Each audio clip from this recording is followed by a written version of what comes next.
안녕하세요, 한상기입니다. 오늘 소개해드릴 차는 더 뉴 아우디 RS3입니다. RS3가 국내에 출시된 거는 이번이 처음이고요. 해치백과 세단 두 가지 바디가 있는데 국내에는 세단만 출시가 됩니다. RS3 같은 차는 소위 말해서 자동차 마니아들이 굉장히 좋아할 만한 그런 요소가 많죠. 예를 들어서 컴팩트한 A3 차체에 400마력 이상의 엔진을 탑재를 했어요. 이와 함께 엔진을 비롯한 다른 부분도 굉장히 손을 많이 봤죠. 거기다가 RS3는 업계에서는 굉장히 보기 드문 직렬 5기통 엔진을 탑재를 해서 업계에서 봐도 좀 유니크한 차종이라고 하겠습니다. 주요 경쟁 모델로는 AMG A45와 M2 세단 등이 있고요. 국내 출시 가격은 7,695만원입니다. 보통 아우디의 RS 모델이 그렇듯이 이 RS3 역시도 인상이 매섭습니다. 그러니까 요즘에 아우디 모델 보면은 기본형 모델도 인상이 좀 스포티한데 이 RS3는 그런 스포티함이 좀 더 배가가 됐죠. 특히 국내에서 판매되는 RS3는 블랙 패키지가 기본으로 적용이 돼서 좀 더 강인해 보이는 것 같습니다. 블랙 패키지는 차체 곳곳에 블랙 액센트가 많이 추가가 됐는데 범퍼 하단 쪽은 물론 윈도우 프레임까지 블랙 패키지가 적용이 됐어요. 그리고 보통 고성차들은 앞쪽에 인테이크의 크기가 큰데 이 차 역시도 일반 A3는 물론 S3보다도 전체적인 인테이크의 크기가 좀 더 큽니다. 그리고 S3보다 차체가 10mm가 낮기 때문에 좀 더 웅크린 것 같은 모습이고요. 헤드램프는 레이저 라이트가 포함된 매트릭스 LED가 적용이 됐습니다. 보통 RS 모델들 또는 고성능 차들이 헤드램프의 세레머니도 좀 화려하잖아요. 이 차 역시도 차문을 열고 닫을 때 세레머니가 꽤 화려합니다. 심지어는 측면의 라이트까지도 순차적으로 점등이 되는 디자인이죠. 그리고 요즘에 아우디들 보면은 안팎으로 좀 각을 세운 디자인이 많은데 이 차 역시도 앞쪽 디자인에서 약간 좀 람보르기니를 연상시키는 그런 디자인이 있습니다. 이 차는 차고가 낮아졌기 때문에 옆에서 봐도 좀 더 웅크린 것 같은 그런 모습이고요. 옆에서 봤을 때 뭔가 앞쪽으로 달려나가는 것 같은 그런 디자인이죠.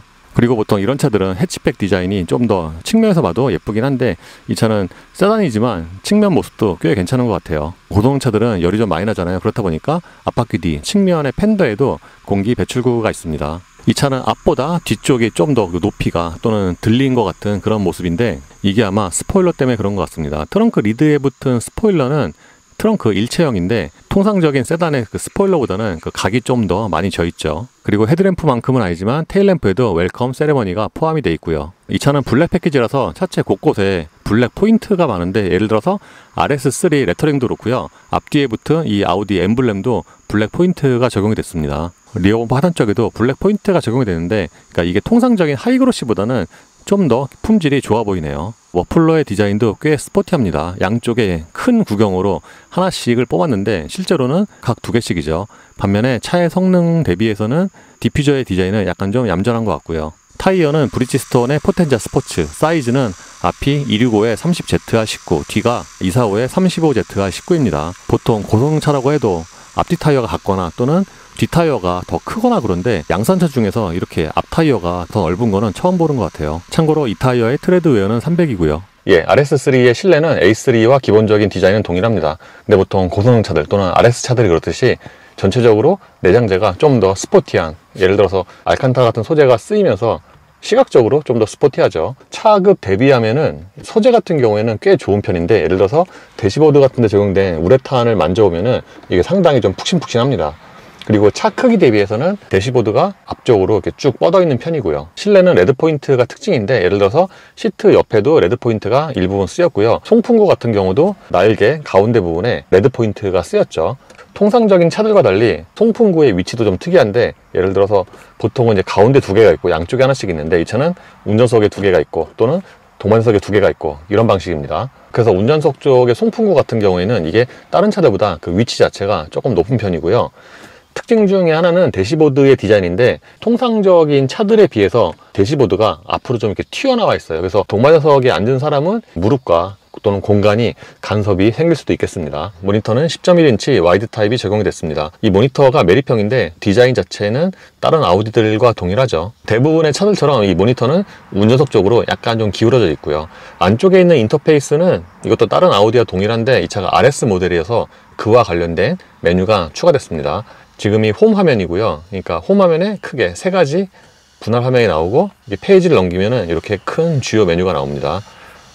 내비게이션 같은 경우에는 경로 안내는 일반적인데 카메라라든가 또는 구간 단속에서 평균 속도 안내 이거는 없고요. 이 화면에서 차량으로 들어가면은 그러니까 주로 설정하는 메뉴, 예를 들어서 아우디 드라이브 셀렉트로 들어가면은 여기서 이제 크게 승차감과 자동 다이내믹이 있는데, 이게 보면은 이게 통상적인 다른 아우디보다 요 기본적인 드라이브 모드 3개밖에 안 되잖아요. 근데 이쪽에 보시면은 RS 인디비주얼과 RS 퍼포먼스, 그리고 RS 토크, 리어, 이렇게 3가지가 따로 있습니다. 그래서 인디비주얼로 들어가면은 여기서 RS 토크 스플리터와 주행, 서스펜션, 스티어링, 엔진 사운드까지 자기가 설정을 할 수가 있고요. 그리고 RS 퍼포먼스로 들어가면은 주행과 관련된 주요 메뉴가 다 이렇게 스포츠로 설정이 되어 있죠. 그리고 RS 모니터의 경우에는 여기서 주행과 관련된, 예를 들어서 엔진 오일과 냉각수, 변속기 오일 온도 등을 보여주고요. 페이지를 넘기면은 여기는 횡지, 그리고 여기서는 타이어 압력을 확인을 할 수가 있습니다. 조명 및 시야로 들어가면은 여기서 실내 등이 무드 조명인데, 확실히 상위 모델만큼 무드 조명이 그렇게 많이 들어간 편은 아니에요. 빛도 그렇게 짠하지 않고, 예를 들어서 센터페 시야 쪽에 좀 희미하게 들어갔고요. 도어 트림에는 그보다 조금 더 진하게 들어갔죠. 개별 설정으로 들어가면은, 그러니까 표면등과 라인등, 그러니까 부위별로 색상을 이렇게 달리 할 수가 있습니다. 발밑도 그렇고요. 그리고 운전자 지원 시스템의 경우에는 여기서 ADS죠. 그러니까 과속 경고라든가 ACC, 차선 이탈 경고 시스템 등을 설정을 할 수가 있습니다. 그리고 설정으로 들어가면은 여기서 디스플레이 및 밝기, 여기가 HD와 계기판이죠. 버추얼 콕핏 같은 경우에는 이렇게 기본이 RS 스포츠고, 성능, 런웨이, 이렇게 3가지가 있습니다. 지금은 후방 카메라 화면이고요. 보통의 아우디가 그렇듯이 이 차 역시도 후방 카메라의 화질이 상당히 떨어지는 편입니다. 사실 기암도 아우디는 후방 카메라 화질이 그렇게 썩 좋지가 않은데, 이 차 역시도 마찬가지고요. 그러니까 뭔가 좀 뿌옇죠. 또렷하지가 않고. 후방 카메라는 기본 2분할이고요. 그러니까 이쪽은 앞뒤의 그 물체와의 거리를 그래픽으로 보여주죠. 모니터 아래쪽에는 공조장치 패널이 있습니다. 모니터와 함께 이 공조장치도 패널의 위치가 좀 높은 편이고요. 액정의 크기가 그렇게 크진 않은데 뭔가 좀 전체적인 폰트가 좀 또렷하다고 해야 되나? 그렇습니다. 그래서 눈에 좀 잘 들어오는 그런 시인성이고요. 그리고 열선 시트는 있는데 통풍은 없고요. 그 아래쪽에는 드라이브 셀렉트가 있고요. 그러니까 이게 드라이브 모드 변환하는 거죠. 여기서 버튼을 눌러서 또는 모니터에서 터치로 드라이브 모드를 변환을 할 수가 있고요. 이 차 그래도 RS 모델이고 가격이 좀 있는데, 이쪽에 버튼이 2개가 지금 죽어 있는 거는 좀 아쉬운 부분이죠.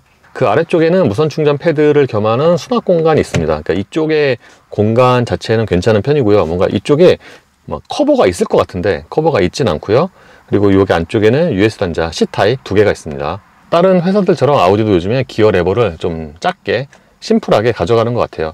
그러니까 이 기어 레버가 통상적인 그 레버라고 하기는 좀 그런데, 어쨌든 굉장히 좀 작고 짧고, 이게 약간 좀 911을 연상시키는 그런 디자인이긴 하죠. 이쪽에 버튼이 2개밖에 없잖아요. 시동이랑 오디오 볼륨이랑. 그래서 여백이 좀 많지 않나 싶기도 하고요. 다른 부분에는 하이그로시가 그렇게 많지 않은데, 요 센터 플로어 여기에는 하이그로시가 좀 많이 쓰였습니다. 바로 뒤에는 컵홀더가 2개가 있고요. 스모커스 패키지 아마 포함이 되겠죠. 요즘 신차에는 이제 보기 힘든 이동식 재떨이가 있습니다. 센터 콘솔 박스는 차 크기에 맞게 좀 작은 편이에요. 커버를 내면은 딱 요 정도의 공간이 있고요. 이 센터 콘솔 박스 커버가 이게 암레스트를 겸하는데, 이게 높이를 조절을 할 수가 있습니다. 그러니까 여기를 누르고 이만큼 올리면 이만큼 이렇게 높이를 조절할 수가 있어요. 실내에서 이 차의 분위기 또는 성능과 가장 맞는 소재라고 한다면은 이 스티어링 휠 같아요.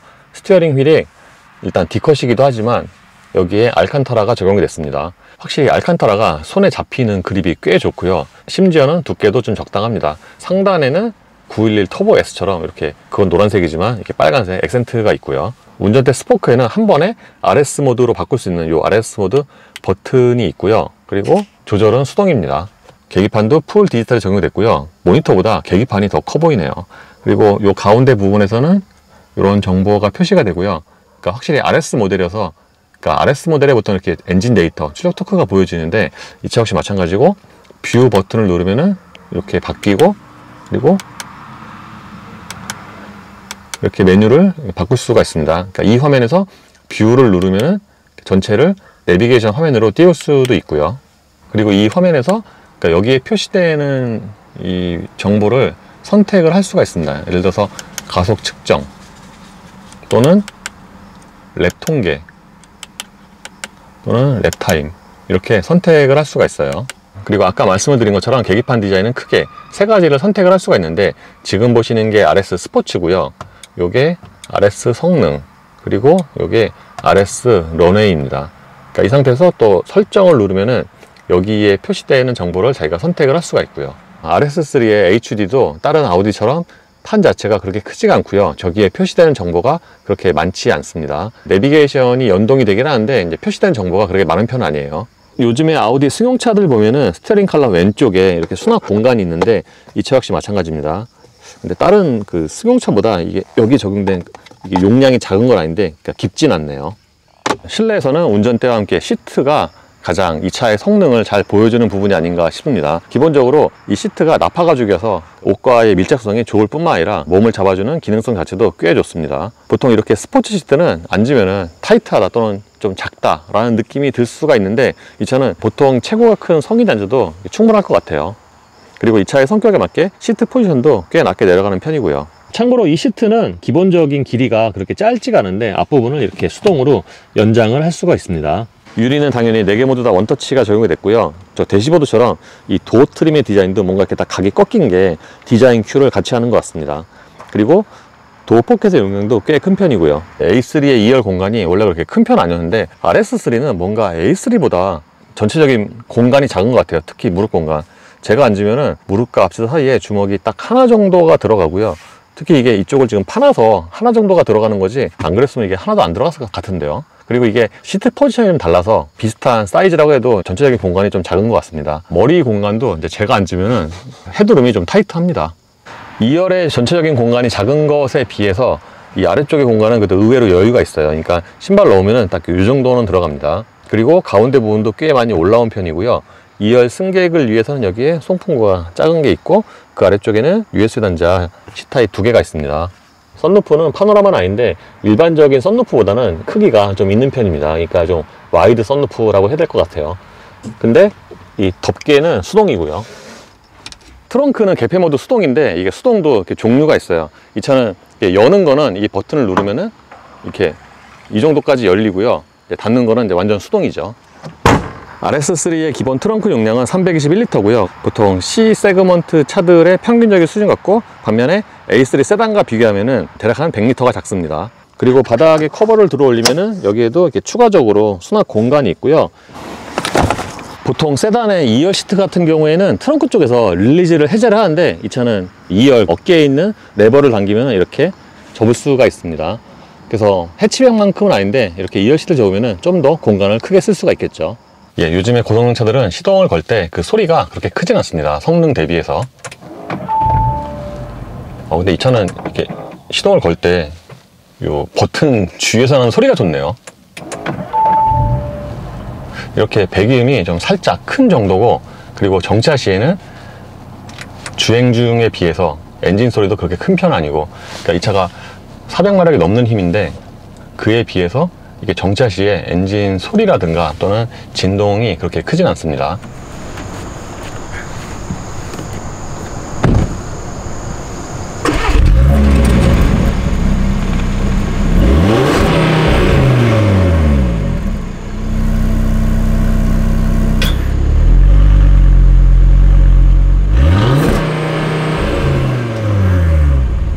이 차의 파워트레인은 2.5L 5기통 가솔린 터보 엔진과 7단 S트로닉으로 구성이 됩니다.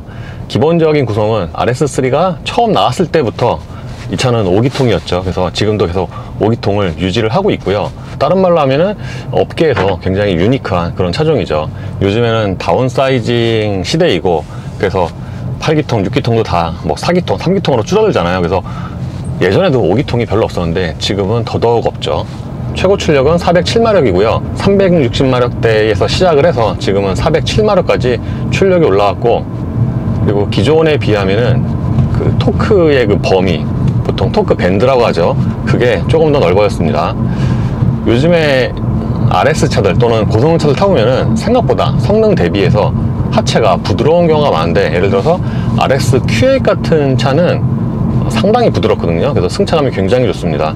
그래서 요즘에 독일의 고성능 차를 타보면은 생각보다 차가 부드럽네 또는 승차감이 좋네 라고 생각이 되는데 이 RS3는 좀 작은 차잖아요. 그래서 그런지 이제 방금 말씀드렸던 그런 차들보다는 하체가 좀 단단합니다. 기본 컴포트 모드에서는 조금 단단한 편인데 이게 다른 말로 하면은 이 차도 성능 대비해서는 약간 좀 부드러운, 그러니까 컴포트 모드 기준으로 말씀을 드리면 이제 저속에서는 이게 댐핑은 단단한데 하체 상하 서스펜션 거리 있잖아요. 그거는 좀 거리가 있는 편이에요. 이따가 말씀을 드리겠지만 노면 편차가 있는 곳에서 좀 빨리 달리면은 상하로 움직이는데 그 움직임이 꽤 큰 편입니다. 이 차는 빨리 갈 때뿐만 아니라 이렇게 저속에서 천천히 움직일 때도 좀 속도감이 느껴지는데, 그러니까 보통 소리가 좀 크기도 하지만 기계적인 그 체결감이 좀 강하게 느껴지는 차들이 보통 그렇거든요. 하체도 단단하고 이 차도 그렇습니다.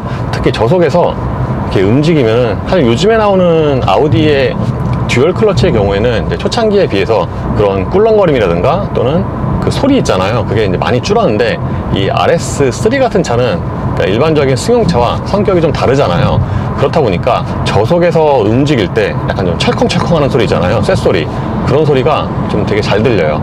이게 포르쉐 PDK 초창기 그거와 약간 좀 비슷한 그런 느낌이에요. 그래서 이게 일반적인 승용차라면은 단점이 되겠지만 RS3에서는 딱히 단점은 아니고요. 오히려 이게 감성으로 느껴질 수도 있죠. 그리고 이 차가 밖에서 보면은 굉장히 작고 컴팩트 하잖아요. 그래서 회전 반경도 되게 짧겠지 라고 생각이 되는데 실제로 안 그렇습니다. 이 차가 이게 보기보다 회전 반경이 있어요. 커요. 앞바퀴가 좀 덜 돌아가는 것 같아요. 그래서 제가 회전 반경 체크하는 거에서 회전해 보면은 돌아는 가는데 한 번에 여기 꽉 차게 돌아가죠. SL63보다 더 큰 것 같은데요, 회전 반경이. 그래서 운전 감각 또는 실제 운전했을 때 또 굉장히 또 민첩하게 움직이거든요. 그런 것과는 별개로 회전할 때는 그 반경이 좀 큰 편입니다. 이 차는 저속에서도 기계적인 느낌 또는 그런 체결감이 굉장히 좀 강하게 느껴진다고 말씀을 드렸는데, 이렇게 컴포트 모드에서 이렇게 천천히 가속을 하잖아요. 그럴 때 그러니까 보통의 차들 또는 다른 듀얼 클러치와도 다르게 뭔가 좀 묵직하게 움직이죠. 그러니까 기본적으로 이제 가속을 했다가 발을 딱 놓잖아요. 그러면은 그 감속, 엔진 브레이커라고 하죠. 그게 조금 더 걸리는 편이고요. 그에 따라서 가속 페달도 일반적인 차들보다 조금 더 무거운 편이고, 다른 말로 하면은 회전할 때 좀 빨리 달릴 때 있잖아요. 그럴 때 오른발로 엑셀링 조절하기가 좀 더 세밀하게, 그게 좀 더 쉬운 것 같아요. 이 차는 밖에서 보면은 약간 좀 납작하잖아요. 뭔가 좀 웅크린 것 같고. 근데 의외로 시트 포지션은 약간 좀 높은 편이에요. 그러니까 보통 RS3 정도 되면은 시트 포지션이 좀 되게 낮게 쫙 내려갈 것 같은데 그렇진 않고요. 그렇다 보니까 이게 가장 낮춰도 뭔가 앞이 좀 답답하지 않고, 왜 고성 스포츠카들 보면은 뭔가 잠기는 것 같잖아요, 실내에서. 그래서 최대한 낮추면은 대시보드도 되게 높고, 근데 이 차는 그 정도는 아닙니다. 그리고 양쪽에 사이드 미러를 통한 시야도 괜찮은 편이고요. 이 차가 사이드 미러가 크기는 작은데 저 바깥쪽 부분을 약간 블록거울 처리를 해서 사이드 미러를 최소화를 했고, 또 의외로 후방 시야도 괜찮아요. 적어도 룸미러로 보면은 뒷유리가 좀 커 보입니다. 고성차라고 해도 차급에 따라서 방음이 좀 달라지는데, 이 차는 그러니까 RS 뭐 Q8이나 그런 차들만큼, 세븐이나 식스만큼 이제 차급이 높지가 않잖아요. 그렇다 보니까 전체적으로 방음이 좀 부족하긴 합니다. 이제 보통 방음이 좀 부족하다 그러면은 타이어 소음이 이제 가장 큰 팩터 중에 하나인데, 이 차가 노면에 따라서 타이어 소음의 좀 편차가 큰 것 같아요. 예를 들어서 방금처럼 콘크리트 노면에서는 생각보다 역시 소리가 좀 크군, 뭐 이런 생각이 드는데, 이렇게 아스팔트를 달리잖아요. 그러면은 생각보다 이 트레드웨어 300짜리 타이어 치고 별로 안 크네 또 라는 생각이 듭니다. 드라이브 모드는 기본이 컴포트인데, 컴포트에서는 말 그대로 파워트레인이나 하체가 그냥 컴포트한 세팅이에요. 이제 여기서 컴포트하다는 차의 전체적인 성능 대비해서 컴포트하다는 거고요. 그러니까 전체적으로 방음이 좀 부족해서 그게 단점이 될 수는 있겠지만, 이렇게 하체 승차감으로 보면은 데일리로 타도 무난한 승차감이 아닌가 생각이 듭니다. 그리고 기본 출력이 있다 보니까 이게 컴포트 모드에서도 이게 충분히 빨라요. 천천히 가속 페달을 밟으면은 대략 한 2000rpm 이전까지는 그러니까 배기음이 거의 안 들리고요. 그러니까 2000rpm 넘으면은 이렇게 조금씩 배기음이 커지죠. 그리고 3000rpm부터 엔진의 토크라든가 배기음, 엔진 사운드, 이게 더 확 커집니다.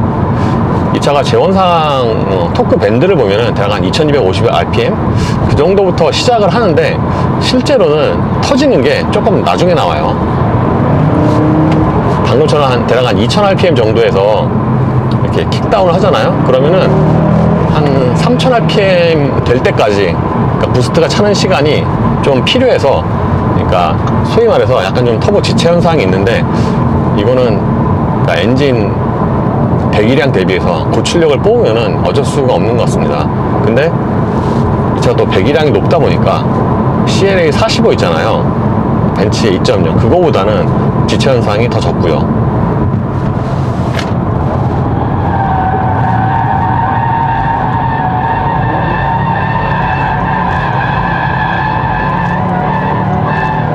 동일한 내리막을 어제는 컴포트, 방금은 다이내믹으로 돌았는데, 사실 이 차는 저 컴포트 모드에서도 좀 빨리 돌잖아요. 그러면 약간 드리프트가 되려고 합니다. 뒤가 약간 이렇게 쓱 흐르면서, 그러면서 컴포트에서도 제어가 또 되게 이렇게 많이 들어오는 편 아니고, 그래서 이 차는 이제 앞으로 가는 가속도 재밌는데 회전할 때도 상당히 재밌습니다.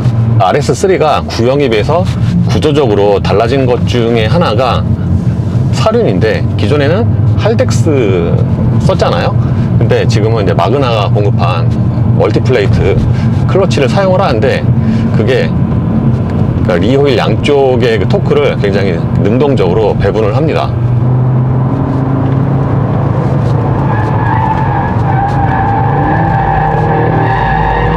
방금도 오르막을 컴포트 모드로 돌았는데 약하게 언더스티어가 있긴 하지만 밖으로 밀려나가는 현상이 최소화가 돼 있고요. 그리고 이 차의 장점 중에 하나가 가속력인데, 딱 요 사이즈에 407마력이면 이제 굉장히 빠른 가속력을 기대를 할 수가 있잖아요. 실제로 제로 100도 4초 이하고. 근데 생각보다 가속력이 꽤 빠릅니다. 그러니까 순발력이 빠른 것도 빠른 건데, 오히려 이 차는 그 100 이후의 가속력 있잖아요, 그게 좀 더 인상적이에요. 제 동영상 기준으로 보면은 정지에서 200km까지의 가속이 약 14초고요 그러니까 14초면은 보통 통상적으로 400마력 언저리의 차들보다 이 제로 200이 좀 더 빠른 그런 성능이고, 결정적으로 정지에서 200km까지의 가속 시간도 약 한 24초? 이 정도밖에 안 돼요, 250까지. 그래서 정지에서 250까지의 그 가속 시간이 뭐랑 비슷하냐면 RS-Q8 또는 뭐 까마로보다, SS보다 조금 더 빠른 것 같고 그렇습니다. 그래서 이 차는 회전할 때 재미도 있지만 이 가속력에서도 좀 메리트가 있죠. 심지어는 연비도 괜찮은 편이에요. 시속 90으로 정속 주행하면은 순간 연비가 대략 한 17, 20 리터당 이 사이에서 좀 왔다 갔다 하는데, 엔진 출력을 생각을 하면은 이렇게 정속 주행할 때 연비가 꽤 좋은 편이고요. 이게 연비가 좋을 수밖에 없는 이유 중에 하나가, 보통 고출력 차라고 해도 정속 주행, 저부하 상황이잖아요. 이럴 때는 엔진 출력을 되게 조금만 사용을 하거든요. 예를 들어서 지금처럼 90으로 정속 주행할 때 여기 게이지를 보면은 사용하는 출력이 한 2%밖에 안 돼요. 그래서 보통 고성차들이 천천히 달리면 연비가 좋다고 하는데, 이 차도 이제 그런 예 중에 하나인 것 같습니다. 그리고 시속 110으로 달려도 대략 한 15 정도 내외의 순간 연비가 나오고요. 이 차는 드라이브 모드에 따라서 느낌이 좀 꽤 많이 달라지는데, 그러니까 기본 컴포트 모드에서 이렇게 다이내믹으로 바꾸면은, 그러니까 보통 이제 스포츠 모드가 그렇잖아요. 회전수 높게 띄우고 댐핑 간단해지고 가속 페달 초기 반응 빨라지고. 그런데 이 차는 그거에 더해서 그러니까 소리도 좀 달라지고, 심지어는 이렇게 고단 저회전에서 가속을 할 때 꽉 하고 물리는 그런 체결감, 이것도 좀 더 강해집니다. 거기다가 RS 차들은 또 RS 모드가 있어요. 그러니까 여기 스포크의 버튼 한 번만 누르면은 일단 그러니까 미리 저장해둔 RS 인디비주얼로 바뀌고요. 그리고 한 번 더 누르면은 RS 퍼포먼스로 바뀝니다. 그래서 RS 퍼포먼스의 경우에는 다 빨라지기도 하지만 이렇게 엔진 소리뿐만 아니라 이 배기음도 굉장히 좀 우렁차고 하드코어해집니다. 이게 진짜 확실히 5기통이어서 그런가 보통의 이제 4기통 또는 V6와 이 소리가 좀 다른 것 같아요. 그러니까 요즘에 고성차들이 소리를 이렇게 많이 안 키우려고 하지만 또 너무 조용하면 재미가 없으니까 그 접점 사이에서 좀 고민을 많이 하는 것 같아요, 이게 독일 차들이.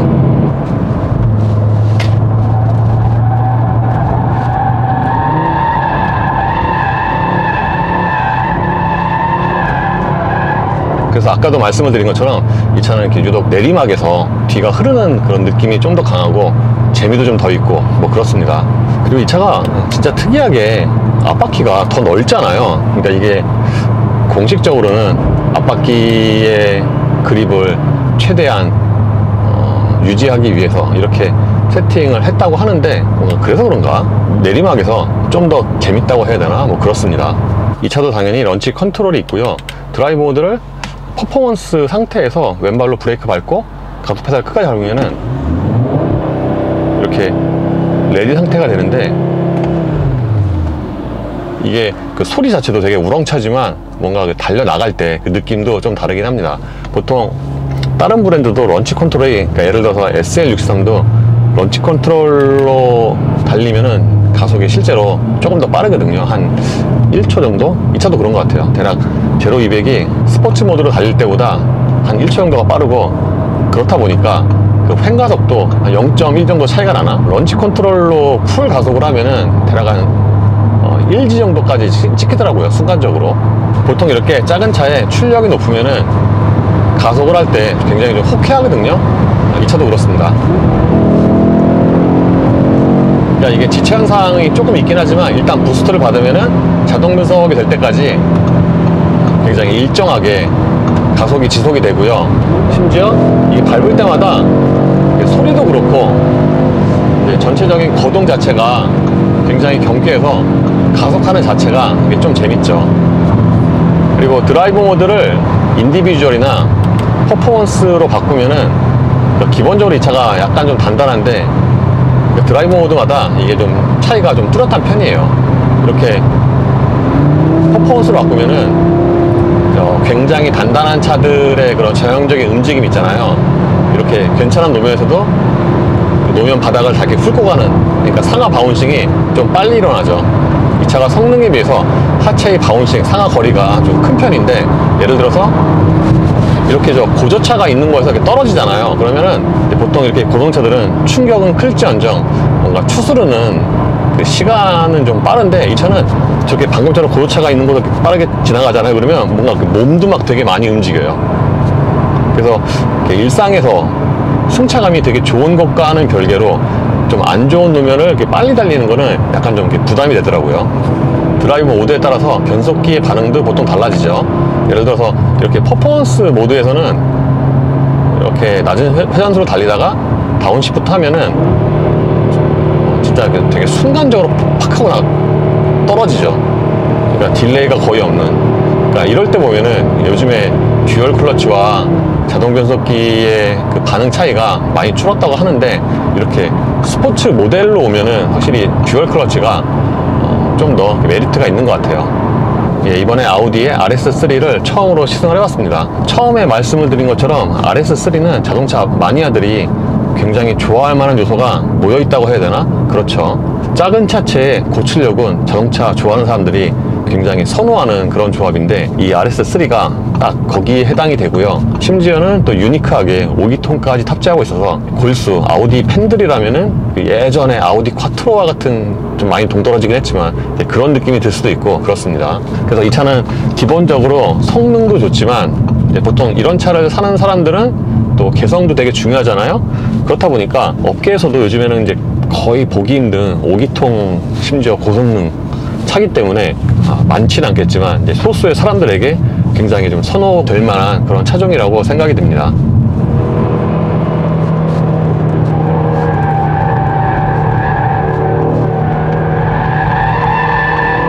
방금은 RS 퍼포먼스 모드로 돌았는데, 그래도 언더스티어가 살짝 있긴 한데 기본적으로 속도가 한결 높게 나옵니다. 사실 이 차는 컴포트에서도 오르막이나 내리막 할 거 없이 새들의 숫자가 되게 쉽게 나오는데, RS 퍼포먼스는 그거보다 좀 더 많이 나오고요. 기본적으로 제어도 좀 덜 들어가죠. 그래서 RS3 같은 차는 성능도 성능인데 뭔가 그 운전의 재미도 되게 중요하잖아요. 이 차는 소리라든가 또는 가감속 할 때 그런 감성까지 포함해서 그런 재미도 다 잡은 차라고 하겠습니다. 그러니까 터보의 크기가 깡패다 뭐 이런 말도 있죠. 이제 시대가 바뀌어서. 그럼에도 불구하고 이게 배기량이 중요한 것 같은 게, 비슷한 출력의 CLA 45 이런 차들과 비교하면은 이게 500cc가 높잖아요. 그래서 이렇게 가속을 하잖아요. 그러면은 이게 더 풍성한 그런 느낌이 있습니다. 실제로 제로 200이나 제로 250도 이게 CLA 45보다 더 빠르고, 그래서 확실히 터보의 시대긴 한데 그래도 배기량에서 오는 이제 그런 풍성함은 이게 어쩔 수가 없구나 싶더라고요. 심지어 이 차는 RS 토크 리어 이것도 있어요. 이게 이제 소위 말해서 이제 드리프트 모드라고 하는데, 요즘에는 보면은 이제 고성차들이 이렇게 또 드리프트 모드가 있는 경우가 좀 많아요. 참고로 RS3의 사륜은 리어 엑셀로 최대 그 엔진 전체 토크의 50%만 간다고 합니다. 그래서 그런가 앞바퀴를 조금 더 두껍게 끼운 것 같기도 하고요.